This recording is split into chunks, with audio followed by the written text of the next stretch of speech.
Welcome to The Explainer. You know, there's nothing quite like that sinking feeling when the check engine light suddenly pops up on your dashboard. Well, today, we're going to decode one of the most common culprits behind that light. All right, let's get right into it. If you've plugged in a scanner and pulled the code P0113, you have come to the right place. We're going to break down exactly what that code means, what's likely causing it, and most importantly, how you can actually track down the problem and fix it yourself. So, first things first, what is your car actually trying to tell you with this code? It sounds cryptic, but it's really just a specific message from your car's brain. Let's look at the official definition. Okay, that's a mouthful, right? Intake air temperature sensor 1 circuit high input. All this really means is that your car's main computer, the engine control module, or ECM, is getting a weird signal. It's seeing a voltage from a very specific sensor that is way higher than it should be. And here's the crazy part. Because of that super high voltage signal, the computer gets completely the wrong idea. It interprets that signal to mean that the air flowing into your engine is freezing cold, like impossibly cold. And that one simple misunderstanding is what triggers the P0113 code. Which of course brings up a really good question.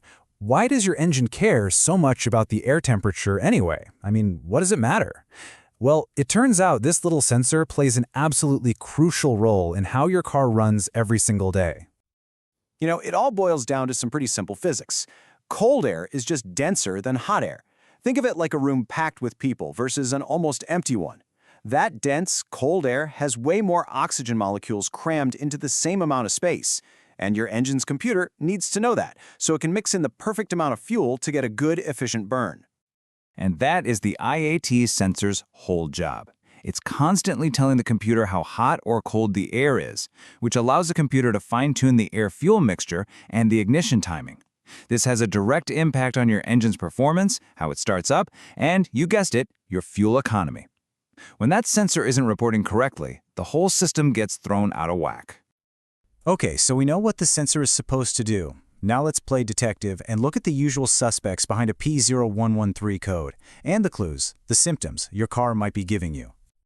Now check this out, it's really interesting. While you might think the sensor itself just went bad, and that definitely can happen, the most common cause is actually a problem in the wiring. A broken wire, a loose connection, something like that. That's usually the real culprit, which means the sensor itself could be totally fine, but its message just isn't getting to the computer the right way. And believe me, you'll feel it when this is happening. Remember, the computer thinks the air is freezing cold, so it starts dumping a ton of extra fuel into the engine to compensate. This can cause a really rough idle, make it hard to start the car, especially when it's cold, and just lead to awful performance and terrible gas mileage. You might even see a puff of black smoke from your exhaust pipe. That's just all the unburnt fuel. All right, time to get our hands dirty, metaphorically at least. How can you track down the exact source of the problem without just guessing and throwing new parts at your car? Let's walk through it. Now listen up, because this is probably the most important piece of advice you're going to hear.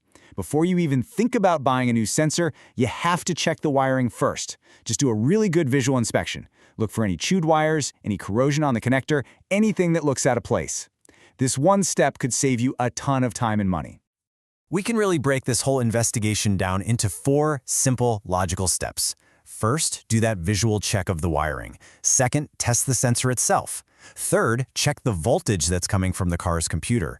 And only then, after all that, should you consider replacing the part. You got to do it in that order.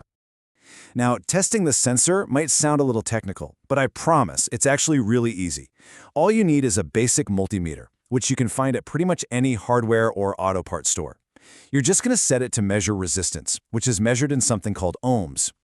This table shows you exactly what you're looking for. With the sensor unplugged from the car, you just touch the 2 probes of your multimeter to the 2 little pins on the sensor. Now, normally the resistance reading should change as the sensor gets warmer or cooler. But the big thing to watch out for is if your meter reads OL. That stands for overload, and it basically means there's infinite resistance, a dead giveaway that the sensor is broken internally. So, you've done your detective work, you've followed the clues, and you've found the problem. What's next? Let's talk about the most common fixes to finally get that check engine light to turn off and for your car to run properly again. And the great thing is, the fix directly corresponds to what you found during your diagnosis. It's just simple logic. If you find a broken wire, well, you repair the wire. If the connector is all green and corroded, you clean it up. And only if your multimeter test proved that the sensor itself was dead is it actually time to replace it. Let's just hammer this point home one last time because it is so important. Yes, replacing the intake air temperature sensor is a super common fix for a P0113 code, but it's only the right fix if you have already confirmed that the wiring and the connector are perfectly fine. Always test first, then replace. So, at the end of the day, this P013 code seems really complex on the surface, but it just boils down to a simple communication error. And by understanding what your car is trying to tell you and following a logical diagnostic path, you can absolutely get to the bottom of it. Thanks for joining us on The Explainer.